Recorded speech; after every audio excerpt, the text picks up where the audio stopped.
जिले की हलचल। आकाशवाणी लखनऊ से प्रस्तुत है जिले की हलचल। आज सुनिए रायबरेली और भदोही जिलों की हलचल। पहले सुनते हैं रायबरेली जिले की हलचल। आलेख और स्वर है पंकज सिंह का। जिलाधिकारी रायबरेली हर्षिता माथुर ने पुलिस अधीक्षक डॉक्टर एसबीर सिंह के साथ थाना लालगंज में थाना दिवस के अवसर पर लोगों की फरियाद सुनी। उनके सामने राजस्व, आपसी रंजिश तथा महिला उत्पीड़न सहित अन्य शिकायतें आईं। जिलाधिकारी ने थाना अध्यक्ष तथा राजस्व अधिकारियों को इस अवसर पर प्राप्त शिकायतों का गुणवत्तापूर्ण व समयबद्ध निस्तारण किए जाने का निर्देश दिए। उन्होंने कहा कि यदि किसी प्रकरण में जाँच की जरूरत हो तो अवश्य करें। समस्याओं के निस्तारण में किसी भी प्रकार की शिथिलता न बरती जाए। उन्होंने कहा कि जाँच पूरी तरह निष्पक्ष, निर्भीक, पारदर्शिता व गुणवत्ता के साथ करें। दोषियों के विरुद्ध सुसंगत धाराओं में कठोर कार्रवाई करें। जिलाधिकारी ने राजस्व संबंधित प्रकरणों के निस्तारण में राजस्व एवं पुलिस विभाग की संयुक्त टीम बनाकर समस्याओं को निस्तारित कराने का निर्देश दिए। उन्होंने थाना दिवस रजिस्टर और भूमि विवाद रजिस्टर को भी देखा। कहा कि रजिस्टर में दर्ज विवादों को जल्द से जल्द निस्तारित कराया जाए। जिलाधिकारी हर्षिता माथुर ने बताया कि रायबरेली की जिलाधिकारी ने अपनी रमणी रायबरेली स्वच्छता पखवाड़ा कार्यक्रम के सफल क्रियान्वयन हेतु आवश्यक दिशा निर्देश दिए। जिला पंचायत राज अधिकारी सौम्यशील सिंह ने बताया कि स्वच्छता पखवाड़ा कार्यक्रम के सफल क्रियान्वयन हेतु सफाई कर्मचारियों की टीम लगाकर साफ सफाई का कार्य निरंतर कराया जा रहा है, जिसके क्रॉस वेरिफिकेशन हेतु अन्य विकासखंड के सहायक विकास अधिकारी को नामित किया गया। जिला सलाहकार स्वच्छ भारत मिशन ग्रामीण द्वारा बीते 18 मार्च को सत्यापन के दौरान विकासखंड हरचंदपुर की ग्राम पंचायत हरचंदपुर में कुल 24 कर्मचारियों की टीम लगाई गई थी, जिसमें से 4 सफाई कर्मचारी तथा सहायक विकास अधिकारी डलमऊ द्वारा विकासखंड सतहों का क्रॉस वेरिफिकेशन किया गया, जिसमें कुल 7 सफाई कर्मचारी अनुपस्थित पाए गए। अनुपस्थित पाए गए कर्मचारियों के विरुद्ध विभागीय कार्रवाई करते हुए तत्काल प्रभाव से निलंबित कर दिया गया है। शेष विकासखंडों के जिन सहायक विकास अधिकारी द्वारा क्रॉस वेरिफिकेशन का कार्य नहीं किया जा रहा है, उनको कठोर चेतावनी देते हुए वेरिफिकेशन का कार्य प्राथमिकता पर कराए जाने के निर्देश दिए गए हैं। साथ ही समस्त कर्मचारियों को निर्देश दिए गए हैं कि यदि कोई भी कर्मचारी कार्य क्षेत्र में अनुपस्थित पाया जाएगा तो उसके विरुद्ध विभागीय अनुशासनात्मक कार्रवाई की जाएगी। जनपद रायबरेली में चल रहे 100 दिवसीय सघन टीबी खोज अभियान अंतर्गत पीएम श्री जवाहर नवोदय विद्यालय जनपद रायबरेली द्वारा प्रधानाचार्य चंदन वाकीस तथा जिला क्षय रोग अधिकारी डॉक्टर अनुपम सिंह की उपस्थिति में 51 टीबी मरीजों को पोषण पोटली प्रदान की गई। कार्यक्रम में प्रधानाचार्य द्वारा भविष्य में भी टीबी मरीजों को पोषण पोटली तथा अन्य प्रकार से सहायता हेतु आश्वासन प्रदान किया गया। उत्तर प्रदेश राज्य महिला आयोग की सदस्य एकता सिंह ने रायबरेली पहुंचकर महिलाओं के उत्पीड़न व उनकी समस्याओं से जुड़े मुद्दों के बारे में अधिकारियों से समीक्षा की। बैठक के दौरान उन्होंने जनसुनवाई करते हुए घरेलू हिंसा, यौन उत्पीड़न, वैवाहिक समस्या, लैंगिक भेदभाव, शिक्षा व रोजगार संबंधित शिकायत सुनी। उन्होंने महिला थाना अध्यक्ष जिला प्रोबेशन अधिकारी जयपाल वर्मा को निर्देश दिए कि सभी प्रकरण को संज्ञान में लेते हुए पीड़ित महिलाओं को शीघ्र न्याय दिलाया जाए। निर्देश दिए कि महिलाओं की उत्पीड़न व महिला से जुड़ी शिकायतों का निस्तारण गुणवत्तापूर्ण व समयबद्ध तरीके से किया जाए तथा महिलाओं से संबंधित विभिन्न कल्याणकारी योजनाओं का प्रचार प्रसार ग्राम पंचायत व ग्रामीण स्तर पर कराया जाए। उन्होंने महिला जनसुनवाई के दौरान प्राप्त शिकायतों को शीघ्र निस्तारित करने के निर्देश भी दिए। उन्होंने कहा कि पीड़ित महिलाओं को निःशुल्क विधिक सहायता भी उपलब्ध कराई जाएगी। जिलाधिकारी रायबरेली हर्षिता माथुर व पुलिस अधीक्षक डॉक्टर एसबीर सिंह ने मुंशीगंज एम्स में सेतु निगम द्वारा निर्माणाधीन फ्लाईओवर का निरीक्षण किया। निरीक्षण के समय सेतु निगम द्वारा अवगत कराया गया कि कार्य पूर्ण करने की समय सीमा दिसंबर 2026 निर्धारित है। लक्ष्य के सापेक्ष समयबद्ध निर्माण कार्य कराया जा रहा है, जिसके संबंध में निर्देशित किया गया है कि समयबद्ध व गुणवत्तापूर्ण मानक के अनुरूप कार्य कराया जाए। जिलाधिकारी ने लोक निर्माण विभाग के अधिकारी को निर्देश दिए कि डलमऊ की तरफ डायवर्जन रोड का चौड़ीकरण निर्माण कार्य शीघ्र पूर्ण कराया जाए। डायवर्जन रोड हल्के वाहनों के लिए है, इसलिए यह भी सुनिश्चित कराया जाए कि भारी वाहन उक्त सड़क पर न जाएं। इसके लिए हाइट गेज पूर्व की भांति स्थापित कराया जाए। जिला प्रशासन की ओर से जनपद के समस्त 48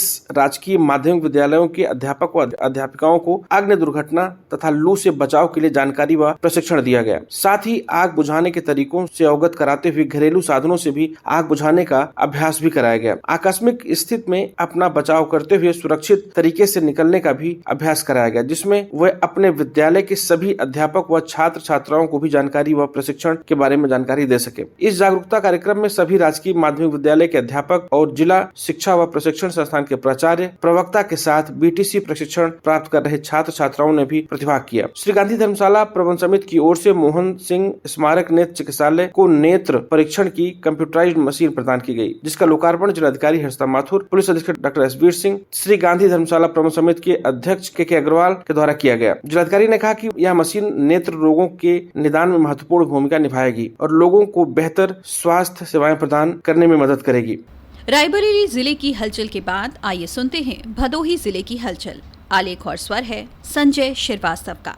भदोही में हरियाली लाकर पर्यावरण संरक्षण प्रदान करने व नागरिकों के लिए स्वच्छ व स्वस्थ वातावरण तैयार करने के लिए भदोही नगर पालिका परिषद क्षेत्र में उपवन तैयार किया जा रहा है। इसी क्रम में जिलाधिकारी बेलसाल सिंह ने राजस्व विभाग को 1 एकड़ जमीन नगर पालिका को उपलब्ध कराने का निर्देश दिया है। उपवन स्थापित करने में करीब 1 करोड़ रुपया खर्च होंगे। सरकार से ऋण लेकर उसकी अदायगी में लापरवाही बरत रहे 332 बकायेदारों को अल्पसंख्यक कल्याण विभाग ने नोटिस जारी किया है। इन पर 5 करोड़ 91 लाख रुपए बकाया है। विभाग की ओर से सख्त चेतावनी जारी करते हुए अतिशीघ्र बकाये की अदायगी करने की आरसी और भू राजस्व की तर्ज पर वसूली सुनिश्चित कराने की नोटिस जारी की गई है। अल्पसंख्यक कल्याण विभाग के अंतर्गत उत्तर प्रदेश राज्य वित्तीय विकास निगम की ओर से टर्म लोन मार्जिन मनी योजनागत ऋण योजना संचालित की गई थी। इसके तहत 1.5 से 2 दशक पहले 1995 से 2007 के बीच में विभिन्न रोजगार के ऋण के लिए लोगों की ओर से ऋण अदायगी नहीं की जा रही है, जबकि ऋण धनराशि बढ़कर 5 करोड़ 91 लाख रुपए पहुंच चुकी है। भदोही सरकार के कार्यकाल 8 वर्ष पूरे होने पर विभूति नारायण राजकीय इंटर कॉलेज में आयोजित 3 दिवसीय मेले में जिले के प्रभारी मंत्री, प्रदेश के ऊर्जा मंत्री A.K. शर्मा शामिल हुए। उन्होंने प्रदेश सरकार के 8 साल विकास कार्य गिनाए और 134 करोड़ की परियोजनाओं का लोकार्पण और शिलान्यास किया। उन्होंने 36.29 करोड़ रुपए की लागत से 32 परियोजनाओं का लोकार्पण किया और 98 करोड़ 33 लाख की लागत से 60 परियोजनाओं का शिलान्यास किया। जैविक उत्पाद, सीतामढ़ी ब्रांड और कृषि विभाग की योजनाओं के लिए 8 साल की उपलब्ध पुस्तिकाओं का विमोचन किया। विकास पुस्तिका का विमोचन करके के साथ 500 से अधिक लाभार्थियों को टूल किट, प्रतीकात्मक चेक, आयुष्मान कार्ड, प्रधानमंत्री आवास की चाबी और 91 बालिकाओं कन्या पूजा, गोद भराई, 21 बालिकाओं का जन्मोत्सव मनाया गया। इस मौके पर उन्होंने बीमारू राशि यूपी अब विकसित राज्य बनने की ओर अग्रसर है कहा। यूपी और भारत के ग्रोथ का इंजन बन चुका। उन्होंने कहा कि महाकुंभ की सफलता इस बात का द्योतक है कि हम विकास के साथ अपनी संस्कृति परंपरा को सहेज रहे हैं। नगर विकास मंत्री और ऊर्जा मंत्री अरविंद शर्मा ने कहा कि माननीय योगी जी के सरकार के सुशासन के मैं तो यूँ कहता हूँ कि स्वर्णकाल भारतीय प्रशासन में, भारतीय राजनीतिक जीवन में स्वर्णकाल चल रहा है। इस स्वर्णकाल के 8 साल पूरे हुए हैं। आज हमारा उत्तर प्रदेश तेजी से विकसता हुआ राज्य है, औद्योगिकरण की दिशा में चलने वाला